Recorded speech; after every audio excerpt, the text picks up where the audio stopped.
Primera de Corintios, capítulo 9, y vamos a empezar con el versículo 19. Y la palabra será en nombre del Padre, del Hijo y del Espíritu Santo. Por lo cual, siendo libre de todos, me he hecho siervo de todos para ganar a mayor número. Me he hecho a los judíos como judío, para ganar a los judíos, y a los que están sujetos a la ley.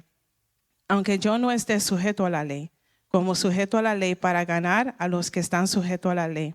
A los que están sin ley, como si yo estuviera sin ley, no estando yo sin ley de Dios, sino bajo la ley de Cristo, para ganar a los que están sin ley. Me he hecho débil a los débiles para ganar a los débiles. Y a todos me he hecho de todo para que de todos modos salve a algunos. Y esto hago por causa del evangelio, para hacerme copartícipe de él. Amén. Aleluya. Vamos a orar por esta palabra y también me voy a presentar delante de la presencia del Señor. Señor, venimos en tu presencia, Jehová, aleluya, para presentarte, Señor, esta conferencia delante de ti, pidiéndote, Jehová, que tú, Señor, me use como canal de bendición a cada vida. Que tú pongas palabras en mi boca, que tú, Señor, me dirijas, Señor, en todo lo que yo vaya a decir, Señor, en esta mañana. Y que tú te puedas glorificar, Señor, sobre esta enseñanza. Que tú estés con cada vida que se encuentra en este lugar. Y que ellos puedan recibir, Señor, el mensaje, Señor Jehová, y lo pueda captar y se lo puedan llevar con ellos para aprender más de cómo ser mejor comunicadores, Señor, de cómo practicar, Jehová, aleluya, lo que están aprendiendo en esta mañana, Señor. Gracias por todas las cosas, en el nombre de Jesús. Amén. Amén. ¿Se pueden sentar? Y cuando estaba analizando sobre este taller que voy a traer, yo me analizaba a mí misma de mi trayectoria desde la niñez hasta ahora. Yo lo he testificado antes, pero a lo mejor algunos no lo saben. Cuando yo era bien pequeña, yo fui nacida y criada en Nueva York y siempre fui de la sana doctrina. Yendo a la escuela en Nueva York, siendo de sana doctrina, fue bien difícil. Pasé por muchos momentos donde había muchos niños que me trataban mal. Yo duré años estando sola y sin poder comunicarme con muchas personas. Y en mí había una timidez bien grande que empezó a crecer por causa de eso. Entonces, cuando me tenía que parar a cantar o cuando tenía que pararme a hacer algo, yo empezaba a llorar. Y mami tenía que venir y acompañarme para entonces yo poder hacer lo que tenía que hacer. A través de esta trayectoria, el Señor puso personas en mi vida que eran lo opuesto que yo, que eran bien activos, bien hyper. Y mi mamá siempre decía, pero ¿por qué es que tú eres tan pasiva y tan calladita? Y entonces tú tienes personas tú sabes, que amistades que son tan activas. Yo en ese momento no entendía mucho, pero era porque Dios estaba trabajando en mi vida. Y hay veces que el Señor pone personas a tu lado y es por momentos. No va a ser por muchos años, no va a ser por todo el resto de tu vida, pero es para trabajar contigo, porque hay algo que el Señor quiere hacer en tu vida. Y a través de ese proceso, Dios pudo trabajar conmigo. Pude ir a mi primer viaje misionero cuando tenía 18 años. Fui por un mes a México y me quedé en un albergue con niños. Y a través de ahí el Señor siguió trabajando en mi vida. Y también pude ir, gracias al Señor, cuando estaba congregándome en este lugar, pude también viajar a algunos viajes misioneros, donde el Señor pudo trabajar conmigo y ponerme en situaciones donde me decían, no me siento bien, tú vas a tener que predicar. Y solamente tenía una hora para preparar un mensaje y llevarlo a cabo. Y eran cosas que yo no podía decir que no. ¿Sabe por qué? Porque en esos lugares hay tantas personas en necesidad. Hay tantas personas que anhelan y desean escuchar la palabra del Señor. Y muchas veces nosotros nos limitamos. Muchas veces nosotros ponemos al lado, no, yo soy tímido, no lo puedo hacer. No, y es el mismo enemigo maquinando con tu mente para impedir que el Señor te pueda usar. Y entonces yo decía, bueno, Señor, si a mí tú me has escogido para traer este mensaje a este pueblo, yo lo voy a hacer. Y me ponía y lo hacía en el nombre de Jesús. Amén, aleluya. Y muchas veces nosotros, por ciertas calidades que tenemos, nos limitamos de lo que Dios puede hacer con nosotros. Pero ¿qué dice la palabra del Señor? Que el poder de Él se perfecciona a través de ¿qué? De nuestras debilidades. Cuando nosotros nos ponemos, ahí es cuando Dios dice, bueno, aquí yo voy. Y aquí viene Dios y te ayuda y te da la fuerza, te da la sabiduría y la guianza para tú poder llevar a cabo lo que tienes que llevar a cabo. Amén. Y poquito a poco yo no sabía la trayectoria que el Señor tenía en mi vida. Y pasé por muchos procesos, muchas situaciones. Pero gracias al Señor hasta aquí me ha ayudado Jehová. Gracias al Señor, aquí yo he podido pararme, traer, a veces me viene la timidez, pero yo lo reprendo en el nombre de Jesús y digo, Señor, yo voy a hacer tu voluntad. Porque así como el enemigo te quiere traer el pasado, pero tú antes no lo hacías, pero tú antes llorabas, pero tú antes te limitabas, ¿y por qué ahora no lo haces? Porque Dios quiere hacer algo grande en tu vida. Y tienes que dejar que el Señor te use para su honra y su gloria. Que tú sientas que no tengas la capacidad, que tú sientas que tú no tengas ciertos dones o talentos. No te preocupes de eso. Deja que el Señor te use. Amén, aleluya. Y vamos a hablar un poquito sobre lo que es la diferenciación. La diferenciación es marcar la diferencia. Significa vivir con un propósito divino, distinguiéndose del comportamiento del mundo mediante el amor, la integridad y el poder del Espíritu Santo. Implica transformar el entorno reflejando el carácter de Cristo, incluso amando a los enemigos, sirviendo con humildad y actuando con rectitud sin buscar aceptación personal. Amar a los enemigos. Actuar de forma contraria a la lógica humana, haciendo el bien a quienes hacen mal, desarmando así la malicia. Integridad y obediencia. Vivir una vida íntegra con Dios, mostrando un pensamiento, lenguaje y juicio diferente al de la cultura general. Perdonar activamente. Extender el perdón a quienes ofenden, reflejando el perdón recibido por Cristo. Servicio humilde. Buscar el último lugar en lugar de enaltecerse, sirviendo a los demás sin soberbia. Ser luz y sal. Influir en lugares tóxicos o egoístas con un espíritu superior guiado por el Espíritu Santo. Amén, aleluya. Entonces, en cuanto a todo eso, tenemos que reflejar ¿qué? El carácter de Jesús, ¿verdad? Si hay algo o alguien que nosotros vemos que se siente triste, extenderle la mano y ayudarlo. Si vemos que hay alguien que a lo mejor tropezó en el camino, de nosotros no juzgar a esa persona, sino pensar en el hijo pródigo, en la palabra del Señor, y nosotros orar fervientemente por esa persona. Y cuando vemos a esa persona entrar por la puerta, recibirlos con brazos abiertos. Amén. Ese amor que el Señor nos demuestra a nosotros, y ese perdón que el Señor también nos demuestra a nosotros, también nosotros reflejarlo con los demás. Y voy a dar algunos ejemplos de algunas situaciones que pasaron en la Biblia, donde había personas que fueron juzgadas o pueblos que fueron juzgados. ¿Verdad? Si pensamos en Jonás, Jonás no quería ir a Nínive. Jonás, temiendo de Dios, fue misericordioso temiendo que Dios fuera misericordioso con sus enemigos, huyó en barco hacia Tarsis. Y aunque Jonás después llevó el mensaje, Jonás se enfureció porque Dios perdonó a sus enemigos. Dios le dio una lección sobre la misericordia usando una planta que creció y luego se secó, comparando el amor de Dios por los 120,000 habitantes de Nínive con la pena de Jonás por la planta. Y a veces hay mensajes que el Señor quiere llevar a su pueblo y nosotros nos limitamos con el mensaje que el Señor quiere llevar. Dudamos o no lo queremos hacer porque nuestro pensamiento personal, nuestro pensamiento como ser humano quiere sobrepasar lo que Dios quiere hacer con el pueblo. Pero ¿quién más conoce la necesidad del pueblo si no es Dios? Hay veces donde yo he llevado un mensaje a los niños y ese mensaje no era para niños, ese mensaje era para personas más mayores. Y en ese momento a lo mejor yo no entendía por qué yo tenía que llevar ese mensaje. Pero era porque Dios quiere hacer algo a través de ese mensaje a su pueblo. Que a lo mejor si aunque era un culto de niños, había un mensaje que el Señor quería llevar a esos padres.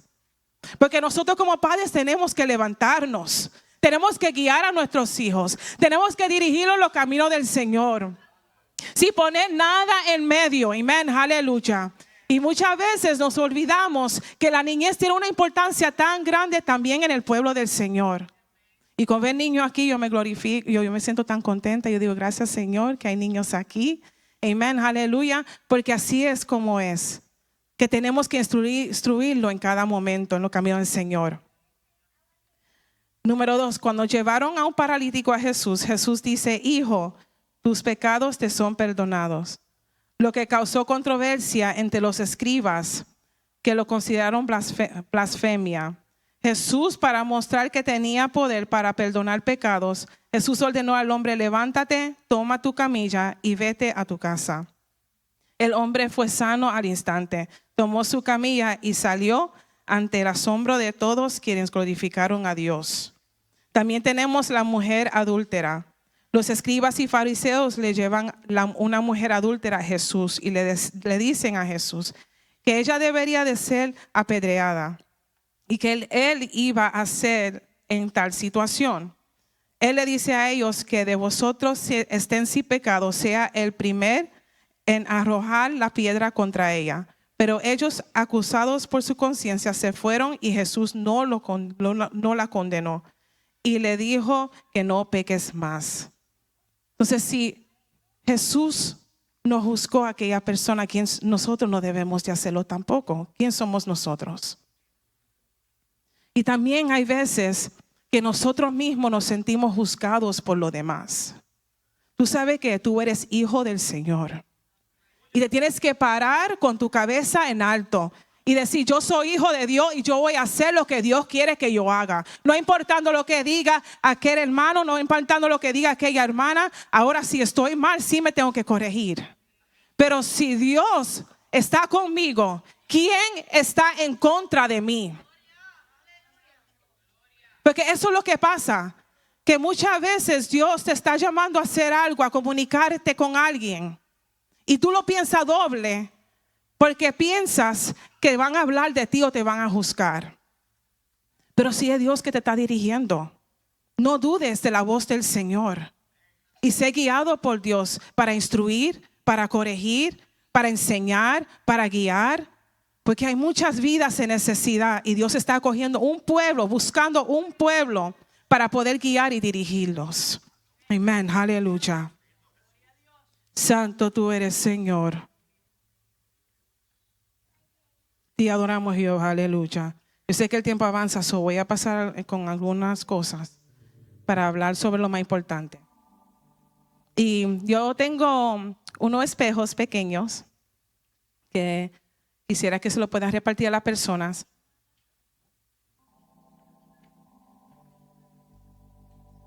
Y cuando lo reciban, yo quiero que ustedes lo abran y se miren y se analicen. Pero no se analicen si el pelo está un poquito parado. El punto es que se miren y se analicen ustedes mismos. Ok, su personalidad y cómo ustedes son. Amén, aleluya. En Primera de Corintios, mientras lo está repartiendo, voy a leer esta porción. Capítulo 12. Versículo 12 dice, porque así como el cuerpo es uno y tiene muchos miembros, pero todos los miembros del cuerpo siendo muchos son un solo cuerpo, así también Cristo, porque por un solo espíritu fuimos todos bautizados en un cuerpo, sean judíos o griegos, sean esclavos o libres, y a todos se nos dio a beber de un mismo espíritu.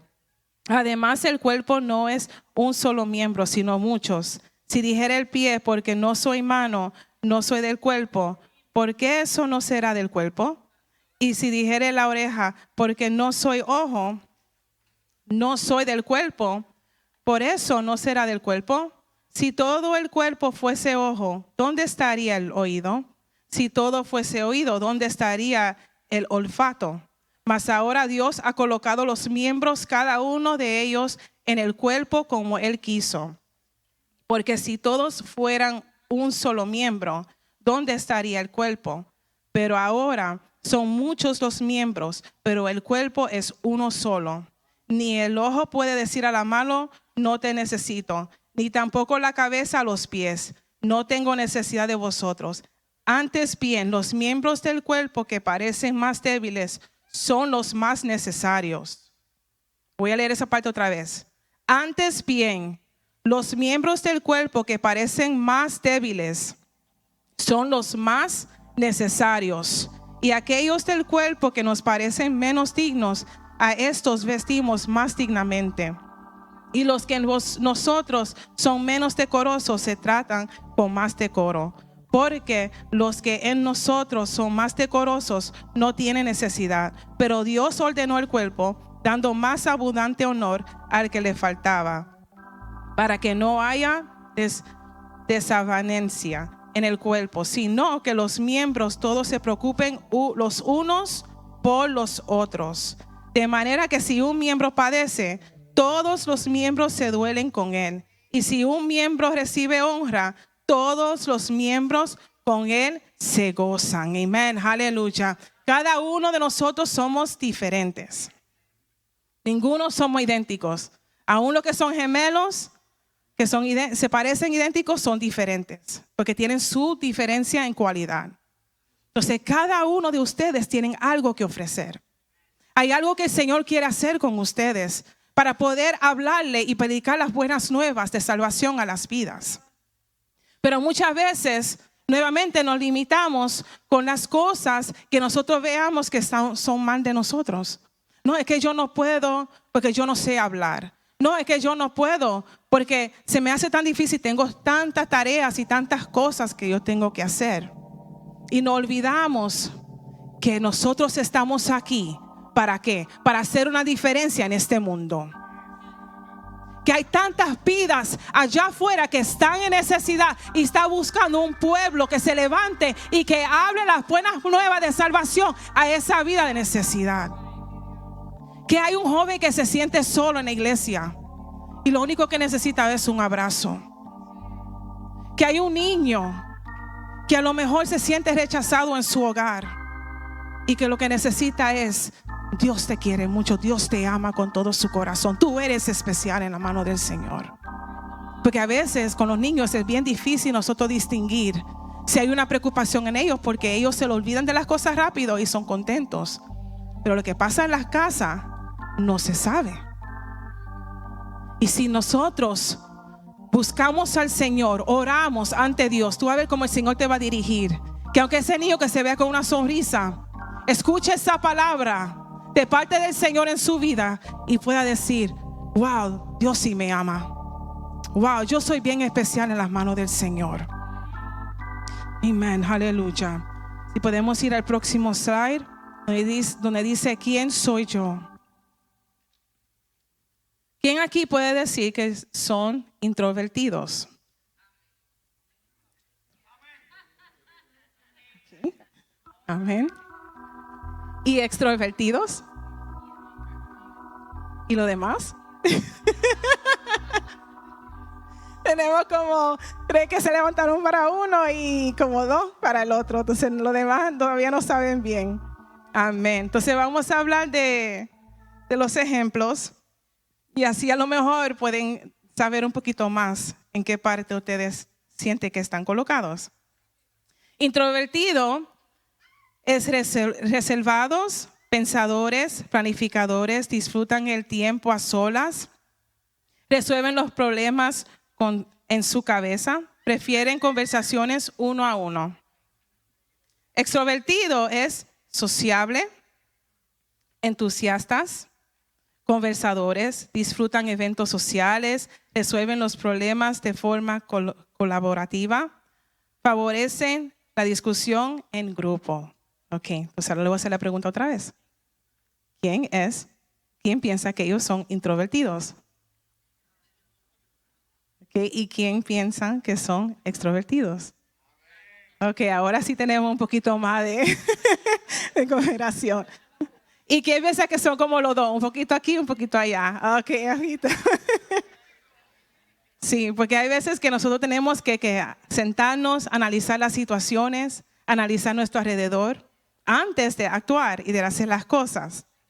Entonces yo tengo una hermana y mi hermana los otros días nosotros salimos a una actividad con familia y ellos dijeron que iban a hacer algo como break the ice, donde uno tiene que hablar. Y ella ahí nerviosa y no quería hablar y no quería decir, él sí, pero es que yo estoy bien nerviosa, yo no sé qué decir y no sé cómo hablar. Pero yo no lo sentía de esa forma, yo no sentía que algo tan preocupante. Pero así es como un ejemplo que estoy dando. Somos dos personas que fuimos criadas en un mismo hogar, pero que somos bien diferentes en ese aspecto.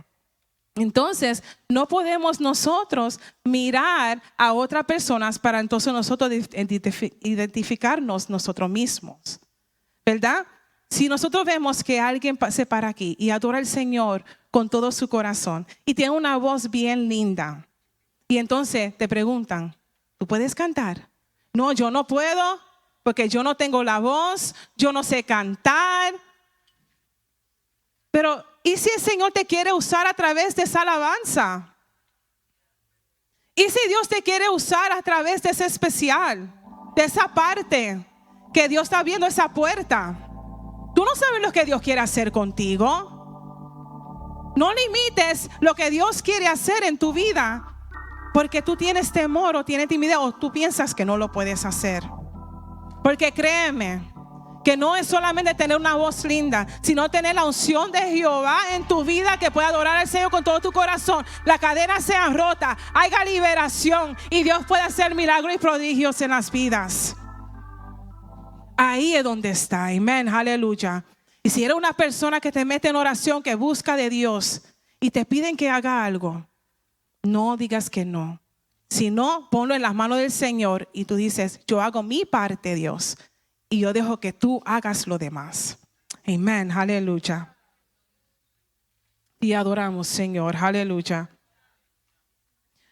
Entonces ahora le voy a dar algunos ejemplos de la Biblia de personajes que no pensaron que podían hacer las asignaciones que Dios le había dado, pero Dios hizo algo en sus vidas. Si podemos ir al próximo slide. Ejemplos en la Biblia, tenemos a Moisés. Ante la misión de liberar al pueblo, se excusó diciendo que era tardo en el habla y torpe de lengua. Se encuentra en Éxodo 4:10. Sintiéndose incapaz de liderar. Gedeón se sentía incapaz y temeroso, llamando a su familia la más pobre y así mismo el menor en la casa de su padre, dudando de su capacidad para salvar a Israel. Jeremías, a ser llamado profeta, respondió: Señor Jehová, he aquí no sé hablar porque soy niño. Jeremías 1:6, sintiéndose incapaz por su juventud. Enoc se sintió incapaz de predicar el arrepentimiento, expresando que era tardo en el habla, pero Dios le prometió poder en su boca. Elías, tras una gran victoria, cayó en una profunda depresión, sintiéndose solo, incapaz y deseando la muerte. Josué, Dios tuvo que decirle 3 veces que fuera fuerte, valiente, al asumir el liderazgo, lo que sugiere el temor e inseguridad que sentía ante el desafío. Estos ejemplos demuestran que a pesar de sus limitaciones, estos personajes lograron grandes propósitos a depender de Dios. O sea, cuando dependemos de Dios, hay cosas grandes que Dios puede hacer. Cuando dejamos que Dios sea el guía de nuestra vida, ahí Dios puede hacer grandes cosas en nuestras vidas. Y yo sé que esto tiene que ver con la comunicación, pero muchas veces nosotros somos el estorbo de que haya una comunicación efectiva. Y cuando estaba pensando sobre este tema, yo decía, pero tenemos que hablar primero de nosotros. Porque hay veces hay heridas que nosotros cargamos. Hay cosas de nuestro pasado que llevamos cargando años por años. Y eso está limitando que Dios pueda hacer algo grande contigo. Tú tienes algo que ofrecer. Tú tienes algo que dar. No te limites a hacer la voluntad del Señor. Amén. Aleluya. Te adoramos, Señor. Vamos a ir a 2 de Corintios, capítulo 12, versículo 9, que dice: Y me ha dicho, bástate de mi gracia, porque mi poder se perfecciona en la debilidad. Por tanto, de buena gana me gloriaré más bien en mis debilidades para que repose sobre mí el poder de Cristo. Amén, aleluya. Y yo sé que ustedes tienen un espejo que le entregamos. Y yo quiero que ustedes se analicen a ustedes mismos en ese espejo. Y cada vez que ustedes se miren en este espejo, o se miren un espejo en su hogar, o se miren un espejo en cualquier lugar que ustedes vayan, ustedes puedan decir, yo tengo valor. Yo tengo algo que dar. En mí hay algo que es diferente a lo demás que yo puedo ofrecer. ¿Tú sabes por qué? Porque en una ocasión cuando yo vine a esta congregación había una prédica que se llevaron a los niños. Y en esa prédica a los niños se hablaba sobre que muchas veces los padres, en vez de hablar las cosas lindas, de proclamar las cosas lindas en sus hijos, lo que le dicen son cosas que son negativas. En vez de decirle, tú vas a ser un pastor, tú vas a ser un predicador, tú vas a ser un misionero. Y muchas veces nosotros llevamos esa carga de la niñez, de cuando nuestros padres nos hablaban, de cuando los adultos nos hablaban y nos decían esos comentarios negativos, que todavía lo estamos llevando en nuestros corazones. Y tú sabes que tú tienes que reprender y echar fuera eso, porque hay algo grande y lindo que Dios quiere hacer contigo. Y muchas veces el enemigo quiere traer esos pensamientos en tu mente para limitar lo que Dios quiere hacer en tu vida. Entonces, cuando tú te mires en el espejo, siempre piensa, yo tengo algo que dar. Yo tengo algo que ofrecer. Hay algo que el Señor quiere usarme para poder hacer una diferencia en el pueblo del Señor. Y tampoco te limites con lo que ya tú estás haciendo. Porque créeme, mucho más nosotros podemos hacer. Amén, aleluya. Ahora vamos a entrar a lo que es la comunicación. Próximo slide. La comunicación es la transmisión de información entre dos o más individuos, en la cual un participante le envía un mensaje a otro. Todos los seres humanos presentan alguna forma de comunicación, ya sea mediante palabras, señales, sonidos o movimientos, ¿verdad? Cuando nosotros entramos a la iglesia, ya ahí podemos captar mucho tipo de comunicación que vemos. Sea que alguien te vea y se sonríe, sea que hay alguien que está preocupado porque algo tiene que arreglar en el programa, sea que el tiempo está avanzando.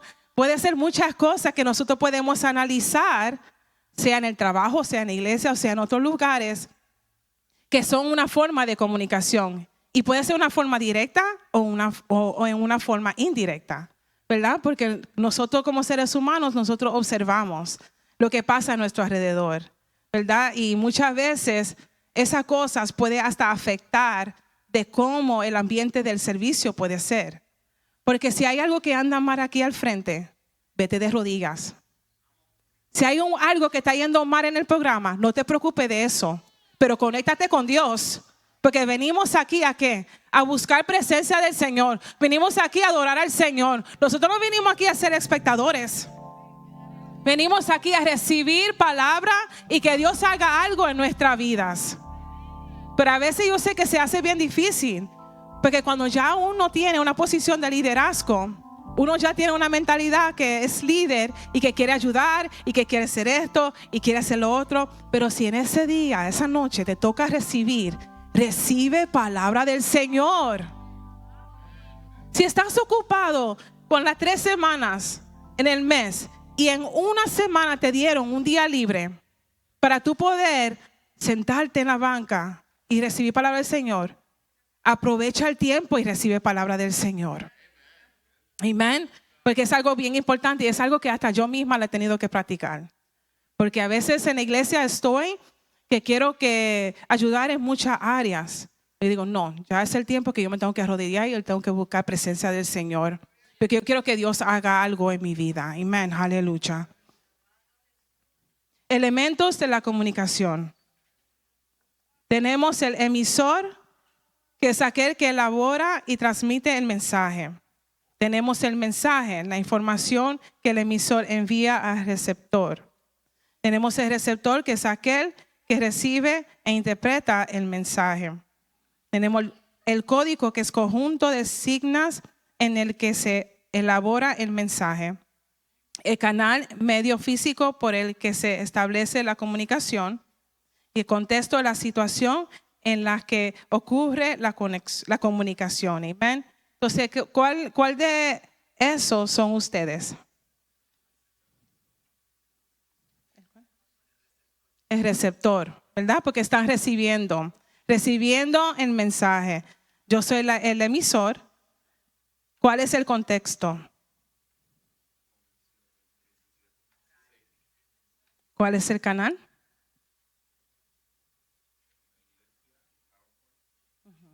El micrófono, usando diferentes tipos de métodos de canal. ¿Ok? ¿Y el código?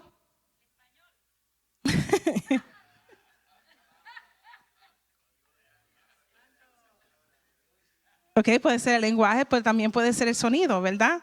Lo que está saliendo por los speakers para ustedes poder escuchar el mensaje. Ahora vamos a ir al próximo, porque hay veces que hay barreras en la comunicación. Entonces, cuando yo quiero llevar a cabo algo y ustedes no lo están recibiendo, ¿verdad? Por ejemplo, si yo hablo un lenguaje completamente diferente, ustedes van a decir, ¿y qué está diciendo ella? Solamente van a saber a través del PowerPoint. Pero a través de lo que yo estoy diciendo no lo van a saber. ¿Ok? So, barreras de la comunicación son los obstáculos que pueden existir durante el periodo de comunicación. Hay barreras físicas, que son circunstancias del ambiente que entorpecen la comunicación. Por ejemplo, si el sonido está muy fuerte, ¿verdad? Eso puede afectar. Entonces, son diferentes cosas que ocurren. Las barreras fisiológicas son condiciones médicas de las personas que dificultan la comunicación. Entonces, por ejemplo, si hay alguien que no puede escuchar bien o si hay alguien que le está dando un dolor bien fuerte, cosas así son cosas que pueden afectar. Barreras semánticas son limitaciones lingüísticas que entorpecen la comunicación. Por ejemplo, un receptor que no conoce el idioma del emisor. Barreras fisiológicas son condiciones emocionales de la personalidad de la persona que las predisponen de forma negativa para la comunicación. Por ejemplo, un receptor que siente prejuicios respecto del emisor. ¿Okay? Entonces, por ejemplo, si alguien lleva un mensaje que la otra persona no está de acuerdo, eso puede causar barreras. Eso puede causar que el mensaje no pueda llevarse a cabo. Ahora vamos a hablar un poquito, vamos a centrar un poquito de lo que es lo que yo aprendí en el instituto. Entonces vamos a hablar un poquito sobre lo que es la homilética.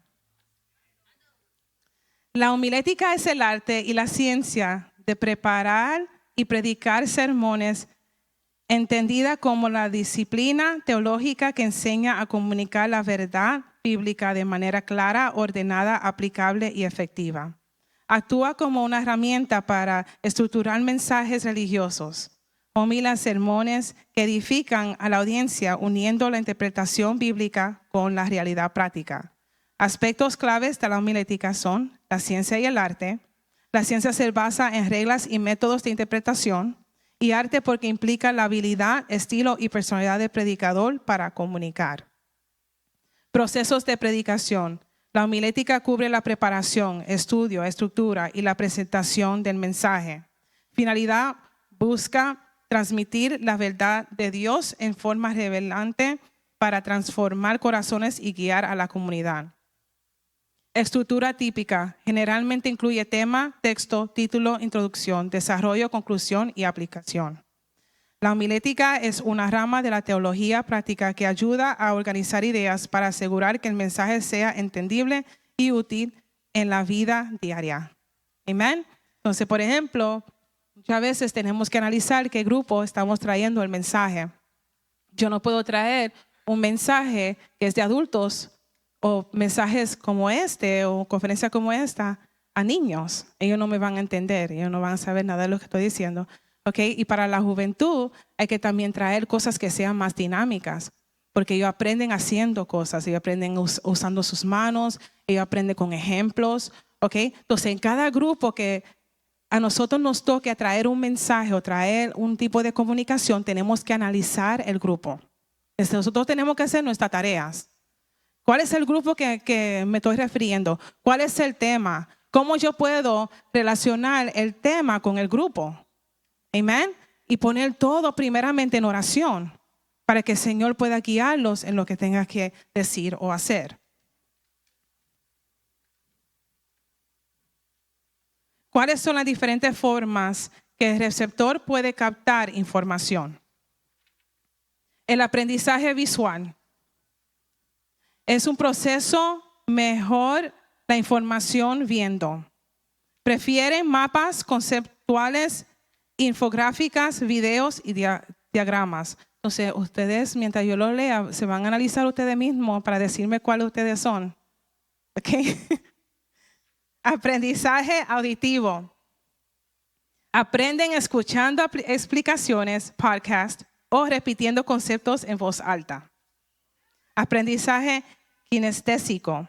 Necesitan interactuar, tocar y moverse para aprender haciendo a través de experimentos o actividades físicas. Aprendizaje lectoescritor. Se caracteriza por la facilidad para comprender leyendo textos, haciendo resumen y tomando apuntes detallados. Aprendizaje social o interpersonal. Prefieren aprender en grupo, discutiendo ideas y colaborando con otros. Aprendizaje solitario o interpersonal. Se concentran mejor trabajando solos, a su propio ritmo y con material de autoestudio. Aprendizaje lógico-mático. Utilizan la lógica, los patrones y las relaciones para entender conceptos. Ok, entonces, ¿quién piensa? Porque yo voy a decir lo que son como más obvio. Ok, ¿cuáles piensan que la mejor forma de ustedes aprender es visual? Viendo. Amén. Entonces, qué bueno que traes un PowerPoint. Ok, ¿y el auditivo? ¿El físico? Haciendo. Amén. ¿El lectoescritor? ¿El social o interpersonal? ¿Y el solitario o intrapersonal? Ok, entonces aquí tenemos una variedad de personas que tienen su forma de cómo aprender, ¿verdad? Entonces, cuando nosotros traemos algo, ¿verdad? Traemos una conferencia o traemos algo para el pueblo, tenemos que recordar esa parte. Bueno, hay unos que aprenden escuchándome, hay otros que yo necesito como que enseñarle un visual, hay otros que necesitan como que tocar algo para ellos poder aprender. Porque si, por ejemplo, la persona que tiene que ver con lo físico, si no aprendieron nada de lo que yo dije, o lo visual, aunque sea tienen el espejo. Tienen el espejo en la mano y aunque sea ahí, pueden llevarse algo. Amén, aleluya. Pero estos son los diferentes tipos de aprendizaje que tenemos que nosotros analizar y pensar y nosotros tener en nuestras mentes. Especialmente cuando estamos hablando con un pueblo que es grande. Porque créanme que no todos aprenden igual. Amén.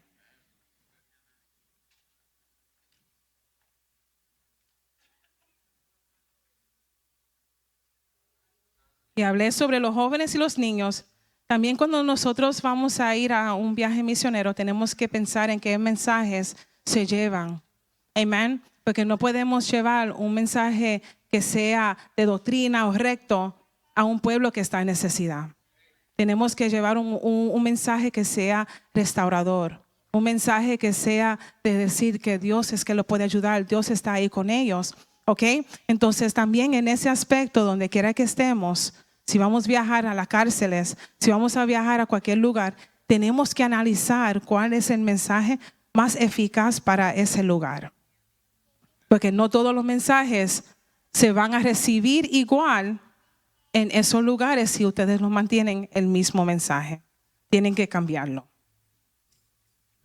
Ejemplos de enseñanzas que Jesús utilizó en la Biblia.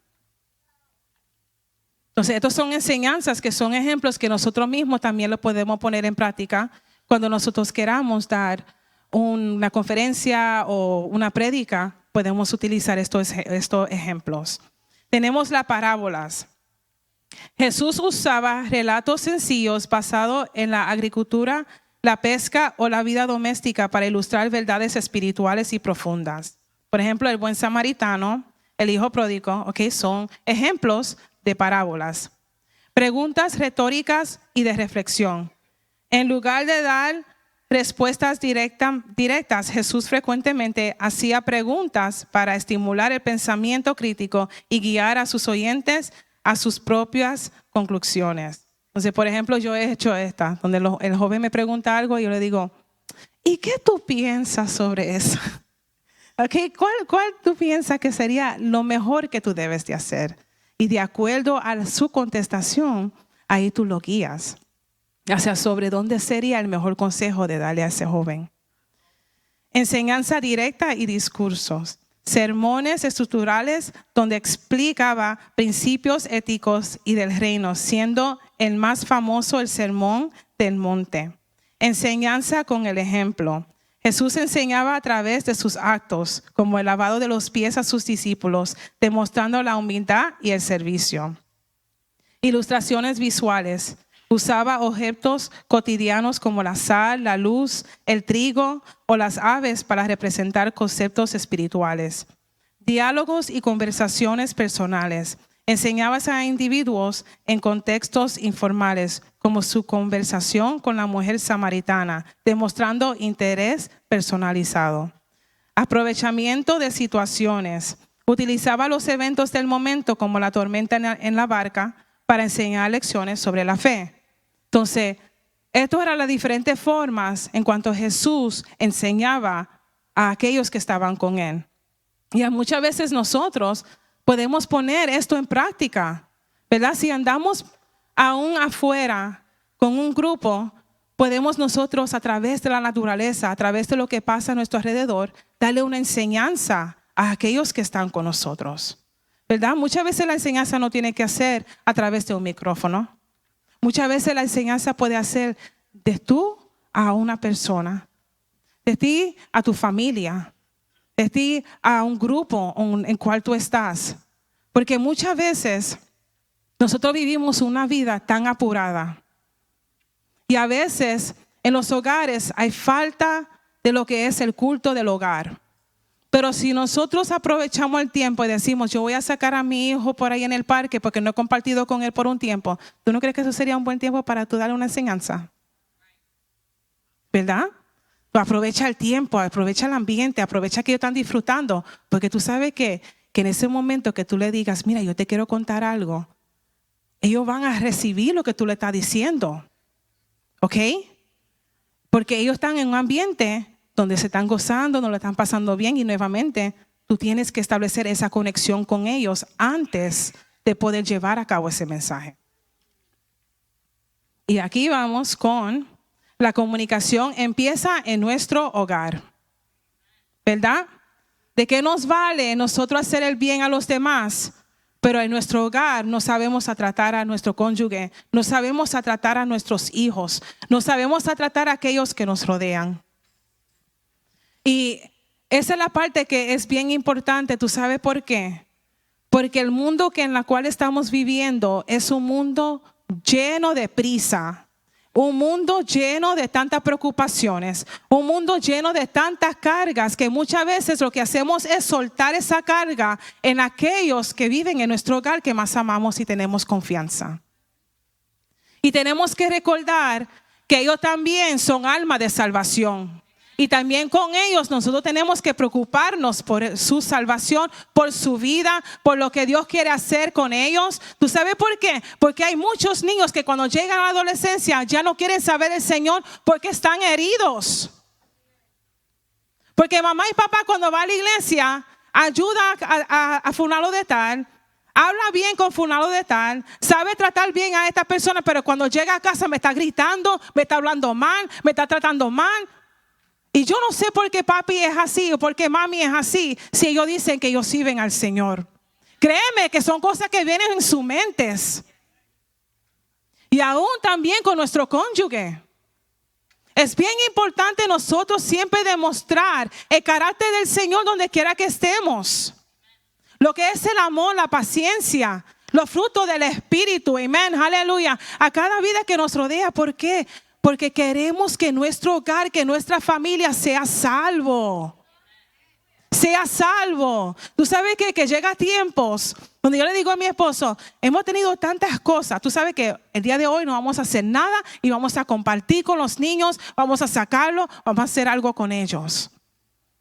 Porque ellos están en una edad donde anhelan y desean a mamá y papá estar ahí. Donde ellos no saben lo que es el ministerio y la carga del ministerio. Donde ellos no entienden la preocupación y todo lo que pasan. ¿Tú sabes por qué? Porque son cosas que ellos no necesitan saber.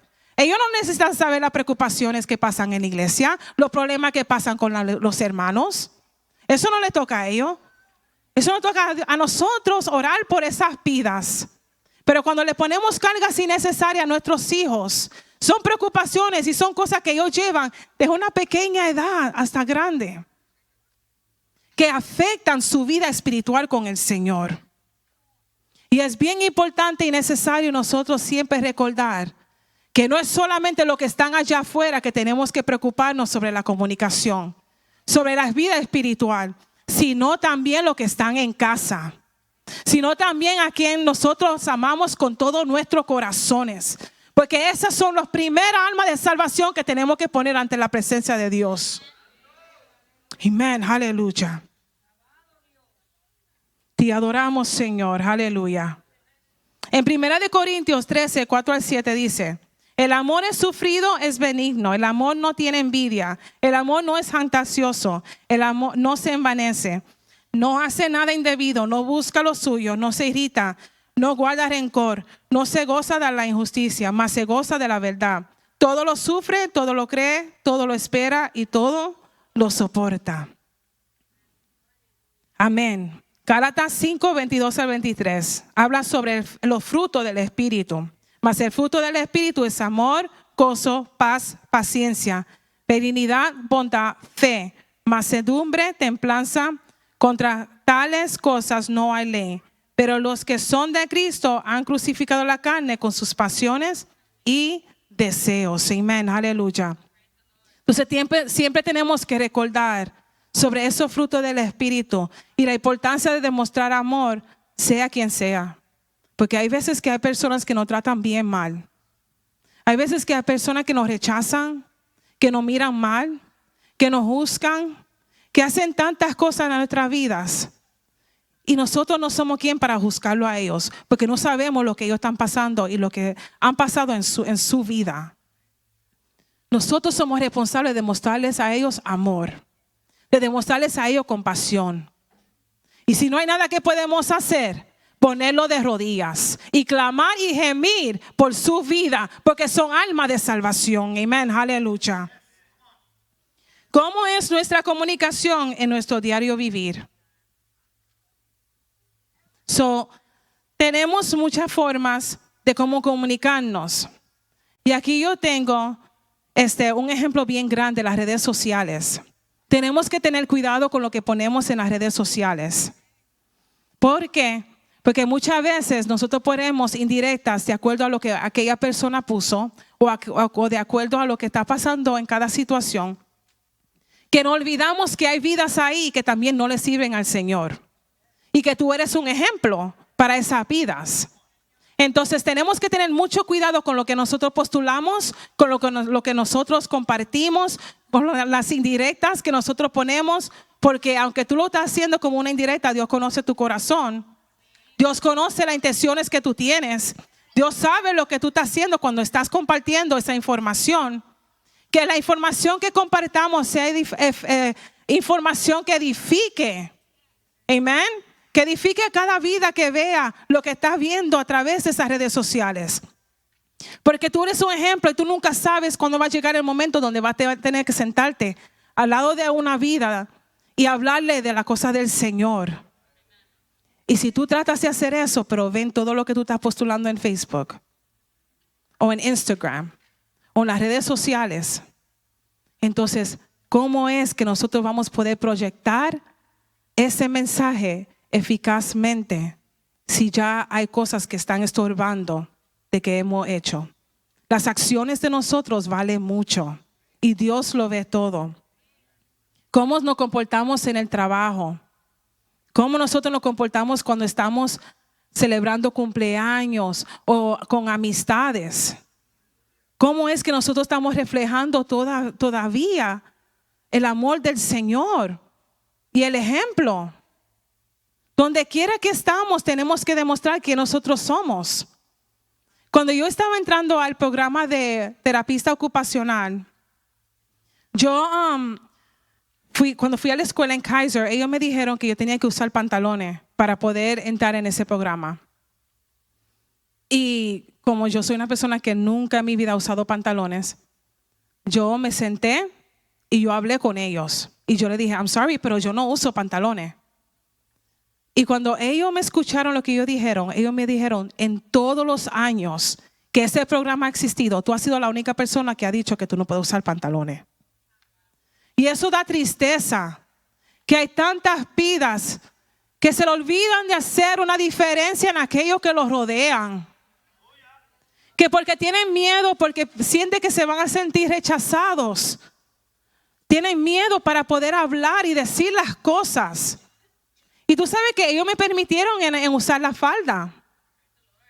Y aparte de eso, cada vez que yo caminaba por los halls, los demás alumnos decían, wow, me gusta tu uniforme. Me decían, wow, me gusta mucho tu uniforme. ¿Dónde tú lo conseguiste? Tú sabes, ¿por qué? Porque estamos ahí para hacer la diferencia. Para hacer la luz en medio de las tinieblas. Amén.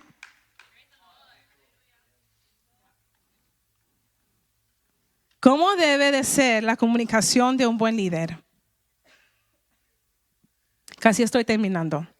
La comunicación de un buen líder debe ser clara, directa, amorosa y fundamentada en la verdad bíblica. Actuando como un siervo que escucha. Combina la gracia con la verdad, inspirando en lugar de controlar, y utiliza un lenguaje generoso, asertivo y empático que edifica a todos los que los rodean. ¿Qué debemos tener? Tenemos que ser claros y sencillos. Transmitir mensajes específicos y directos, evitando confusiones y asegurando que las expectativas sean claras. Amor y empatía. Hablar con cortesía y consideración, reconociendo el valor de cada persona como hijos de Dios. Escuchar activamente y diálogo. No solo transmitir órdenes, sino escuchar las perspectivas de cada persona. Y esto tiene que ver cuando estamos trabajando en una directiva, ¿verdad? Cuando uno es un líder de una directiva, no es solamente mandar y decirle lo que tiene que hacer, sino también escuchar lo que digan los demás. Porque muchas veces uno puede unir ideas y puede salir mucho mejor para la honra y gloria del Señor. Corrección constructiva. Dar corrección con amor y verdad, enfocado en el crecimiento de cada persona. Enfocado en el crecimiento, no solo en los errores. Entonces, eso tiene que ver mucho cuando hay corrección. Cuando tenemos que corregir a alguien, no es solamente decir lo negativo de esa persona. Entonces, cuando yo trabajaba en la escuela con niños que tienen condiciones especiales, muchas veces ellos me decían, cuando tú te comuniques con los padres, no solamente escribas que el niño estaba gritando, que el niño estaba corriendo, que el niño te dio. No, tú pones una parte que sea positiva también. Tú pones, el niño hizo esto, pero esto. Lo llaman como si fuera un tipo de sándwich. ¿Ok? Donde tú le dices algo positivo, pero también hay una forma donde te está comunicando en la parte que tiene que corregirse. Integridad y ejemplo. Su comunicación debe de ser coherente con sus acciones y la sana doctrina, reflejando el carácter de Cristo. Un líder cristiano debe de ser un buen comunicador que genera confianza y motiva a los demás, promoviendo la unidad y el propósito divino. Amén. Y voy a terminar con este versículo bíblico que se encuentra en Colosenses 3, 23 al 24. Y todo lo que hagáis, hacedlo de corazón, como para el Señor, y no para los hombres, sabiendo que del Señor recibiréis la recompensa de la herencia, porque a Cristo el Señor servís. Amén, aleluya. Y aquí mi parte, hermano, que el Señor le bendiga.